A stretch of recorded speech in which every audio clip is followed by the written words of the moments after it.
Here we are again. Okay, so I made a video on this piece of technology last year, the Sun Modular Engine Analyzer.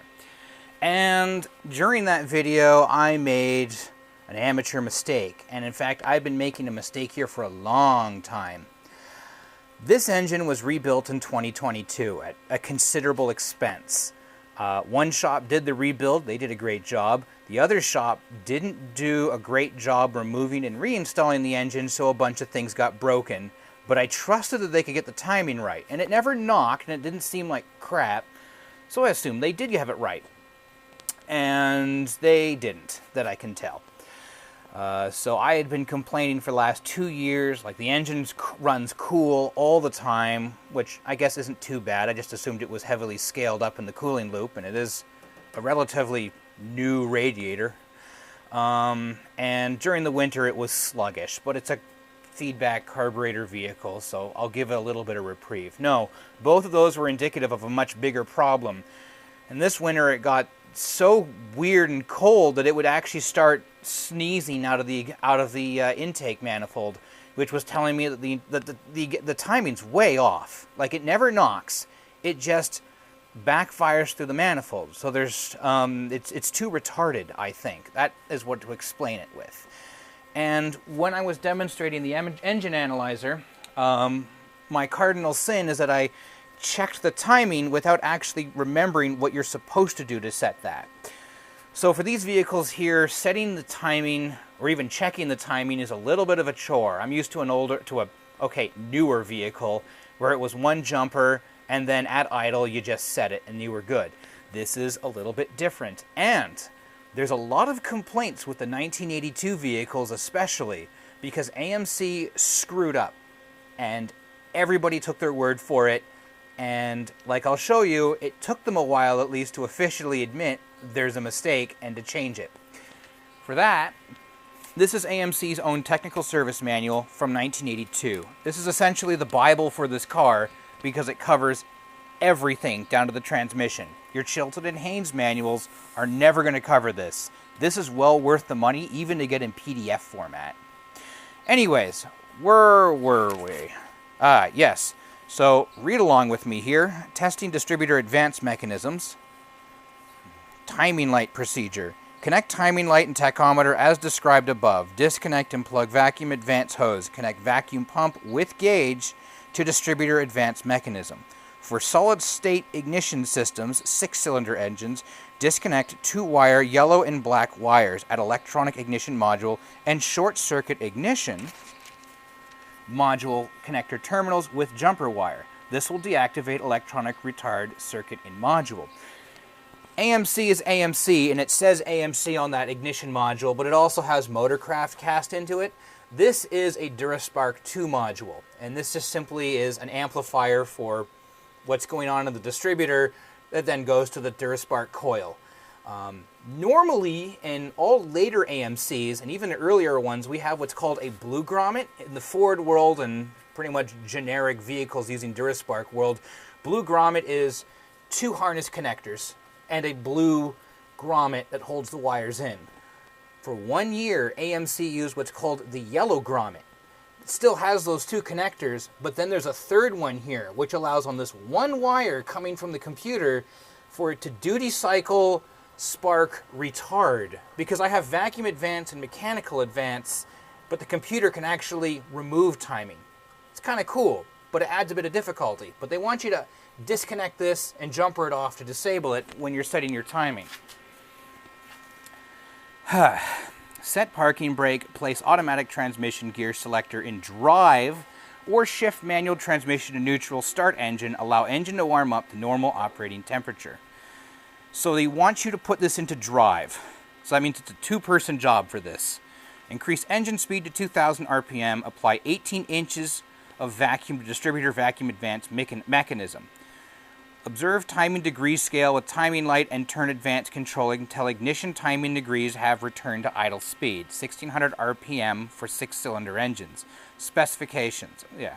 For example, if idle speed timing specification is 8 degrees before top dead center, At 700 RPM or less, the index notch on the damper must align with 8 degrees before top dead center on the timing degree scale at 2000 RPM to determine total degrees of advance. Okay. If total advance at 2000 RPM with 18 inches of mercury vacuum is applied is less than specification, disconnect vacuum pump, vacuum pump, and with engine at 2000 RPM, determine maximum centrifugal degrees advance. These are difficult to read. Refer to distributor curves and specifications. That's a lot of work to say. Is the preset in that distributor vacuum advance set? In my answer, in my vehicle, yes, it is set.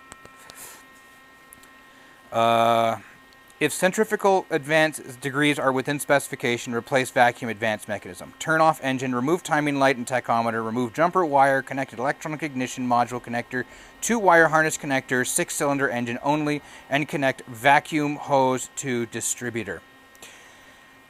That is a lot. And what I have found is that if you follow these instructions, you end up with an absolutely lousy timing. The vehicle will barely even idle when in gear. It's terrible. And so most people follow that. Even AMC's, like, I found magazines that say that's how you did it for this year, and you do it. It feels like garbage. And I feel like this is the #1 reason why people hate these vehicles, is because they read that to the letter and it was terrible timing. So most people just wire out the computer and set it up the old-fashioned way with a blue grommet because you can. However, AMC in 1987, 5 years after this came out, had a service bulletin. The idle speed may be too low or inconsistent on some 80 to 88 Eagle automobiles equipped with a 4.2-liter engine. If this exists, the following items must be adjusted to obtain proper engine operation. And it's just saying, if there's been a revision, it has these bars right here. So how do we set the timing? Remove the air filter. Done. Set the parking brake. Shift automatic transmissions to park and manual transmissions to neutral. With the ignition off, connect an ignition timing light to the #1 spark plug and a tachometer to the negative terminal. I'm using the engine analyzer here for just keeping my hands free. I have a proper one set up here just to show that you can do it that way. For the love of God, don't set your timing using a vacuum gauge on these cars. I don't care what old men say. Now, this is where things change. Disconnect the 4-inch and 10-inch vacuum switch assembly wire located adjacent to the vacuum switch assembly. Disconnect and plug the distributor vacuum advance hose, and then start the engine. Increase the engine speed to 1600 RPM and check ignition timing. If necessary, adjust the timing to the specification listed on the transmission or emission control information label.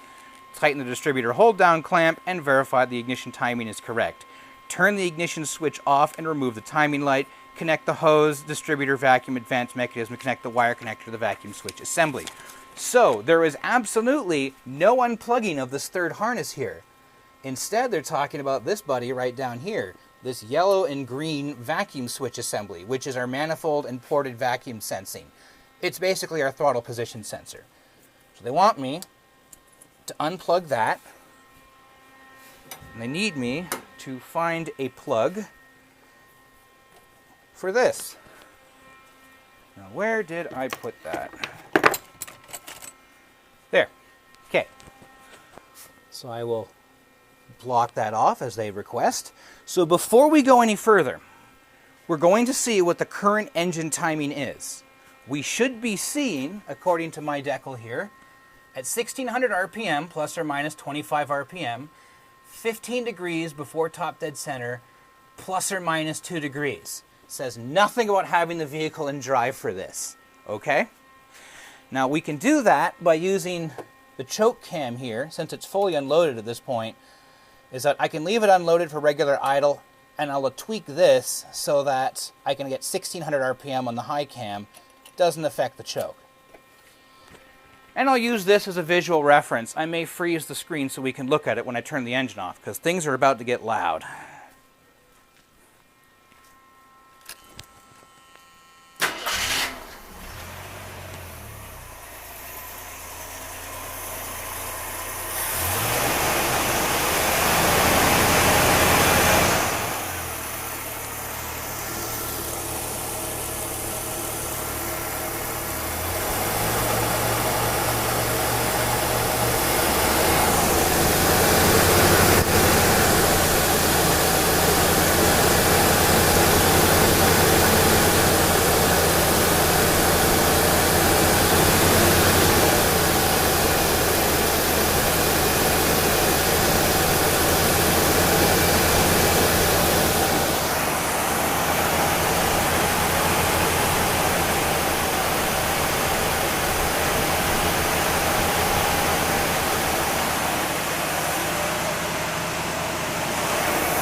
Okay, so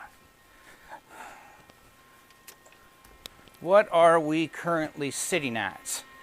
So we should be looking, there's 1630 RPM. We should be looking at 15 degrees, 4.2 degrees. So that is an incredibly retarded engine. That's incredible. I don't even know how the hell it's able to run like that. And it ran really well. Okay, so this means we're going to bring this thing back up to 15 degrees. I'll test drive it. If it starts knocking like crazy, I'm going to have to start asking questions. But no, that's definitely a problem. Because we now followed this to the letter, 4.2. Yeah, that's an issue. You know what? I can actually print that.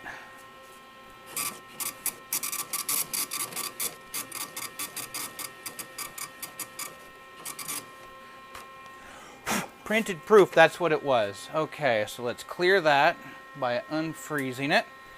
And now we can go back to loosening off that nut.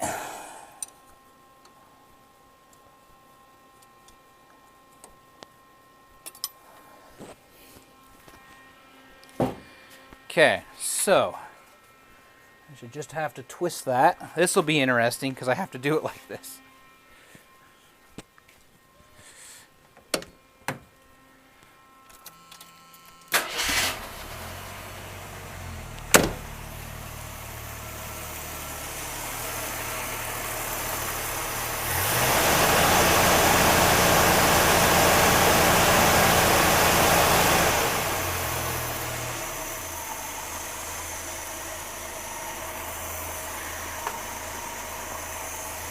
So, I want to set you to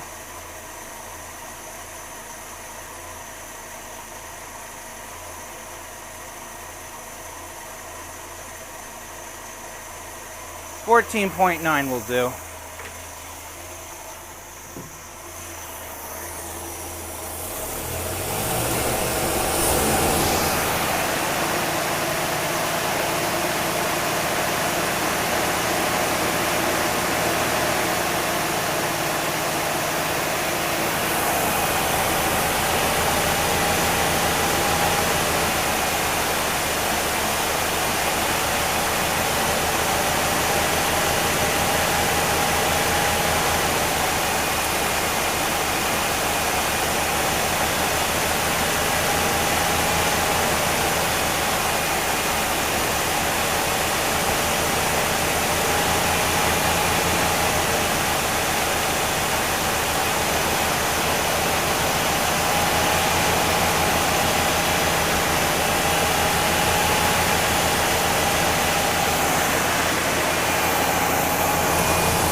Killed the engine there because the distributor's slipping too much. This is a two-person job. Okay, let's try this.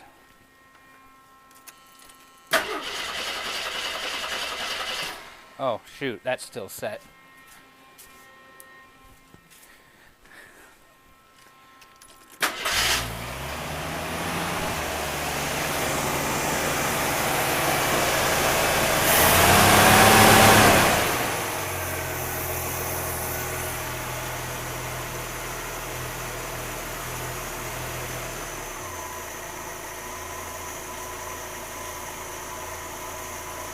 Come on.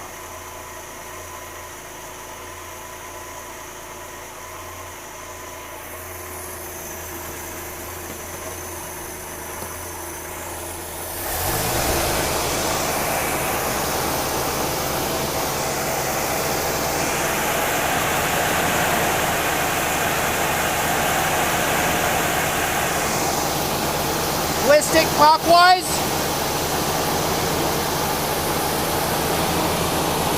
Keep going.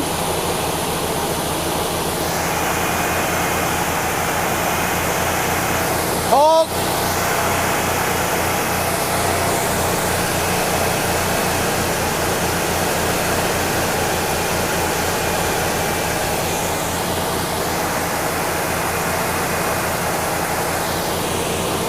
Keep twisting clockwise. Hold.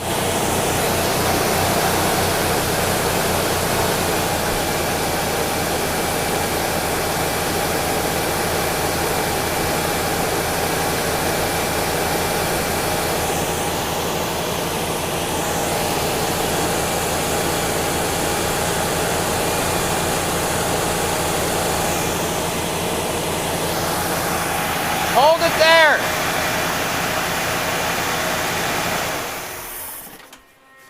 Can I let go? No.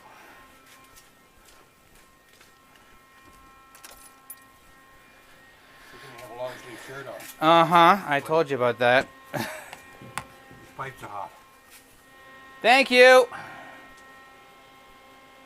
Okay.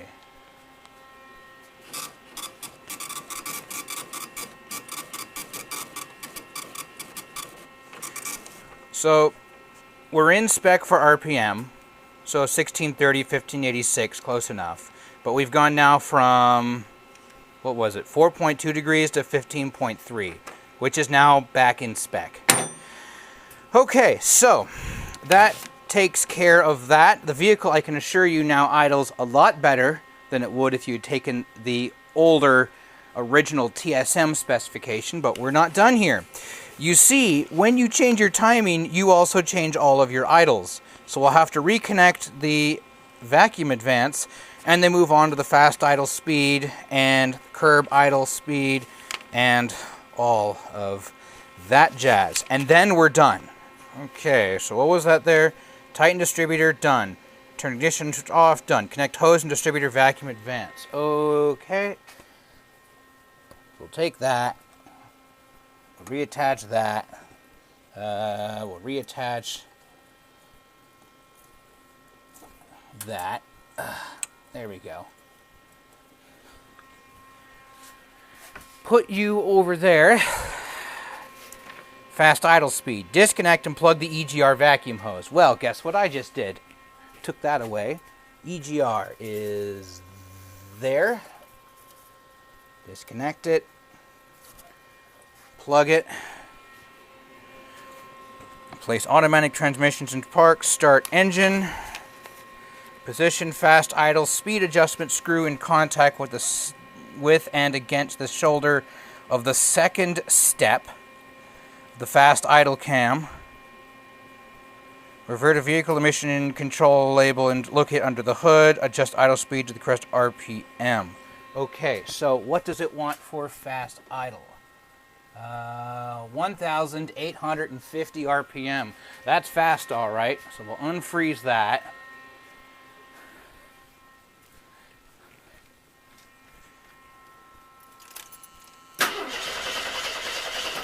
Oh, and I did it again. No harm with it, I guess.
So that is fast idle set to about 1,850, give or take 100 RPM. Okay. Remove the fast idle speed adjustment screw from the accelerator to allow the engine to return to curb idle speed. You saw me do that. Ignition off. Reconnect vacuum hose to EGR.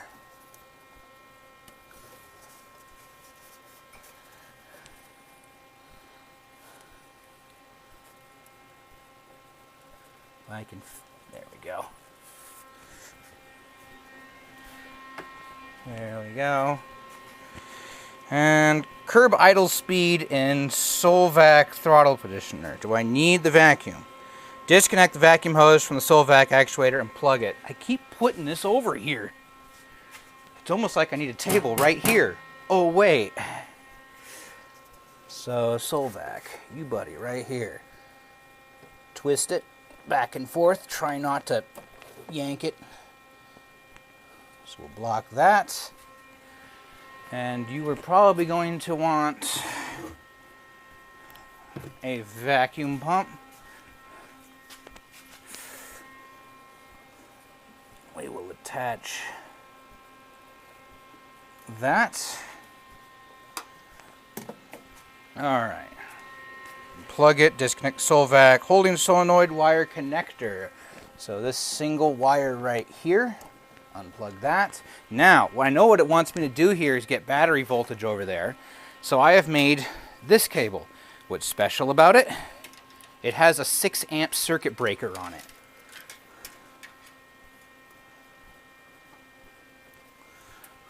The idea is that if I were to short this out against something, like say you, pops the circuit breaker.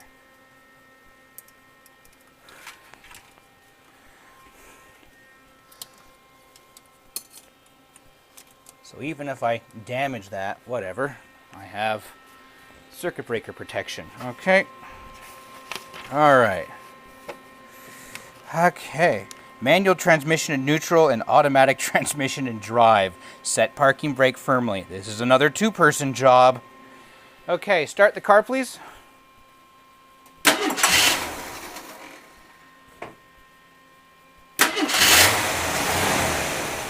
Thank you. Huh? Foot on the brake. Okay.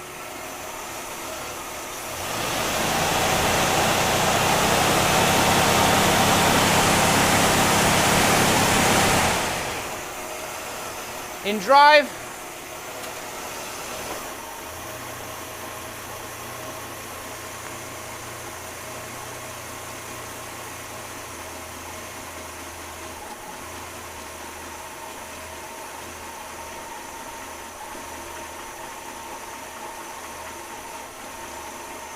In park.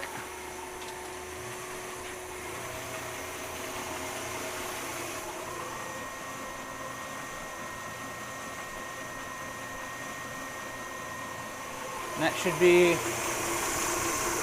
500 RPM plus or minus 50, plus or minus 70. I'm going to turn it up a little bit.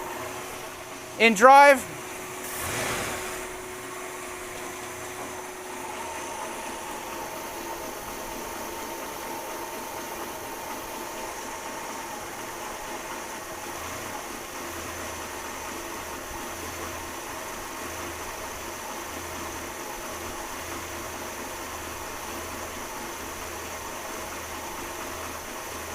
In park.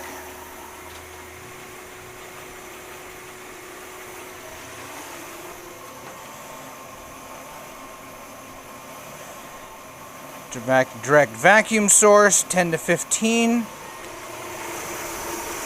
Should be 800. In drive.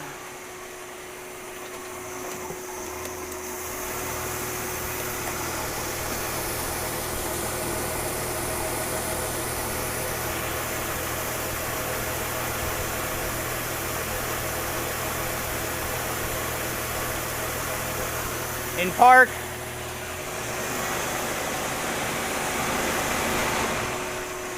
That was spot on.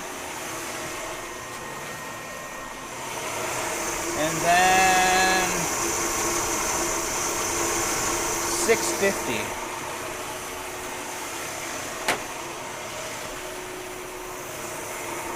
In drive,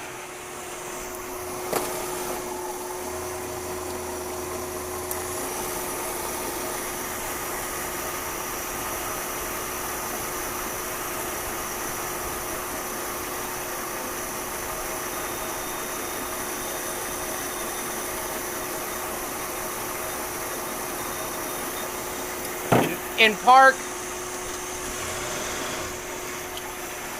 off. Thank you very much. Okay, and for those of you who are following along entirely on what I was doing there, let's go. So position the fast idle speed adjustment screw in contact with and against the shoulder, second step. We've done all that there. Curb idle speed and Solvac throttle positioner. Disconnect the vacuum hose from the Solvac actuator. We've done that. Disconnect the Solvac solenoid wire. We did that. Oh, right, we were here. So, in drive, increase engine speed to above 1200 RPM for 3 to 5 seconds to allow the engine to return to curb idle speed. Adjust the carburetor curb slow idle speed adjustment screw, J, to obtain the specified curb slow idle speed RPM. Refer to the vehicle control information label. That is 500 RPM plus or minus 500. I find if I put this at 500, it is more prone to missing. That's a really low RPM.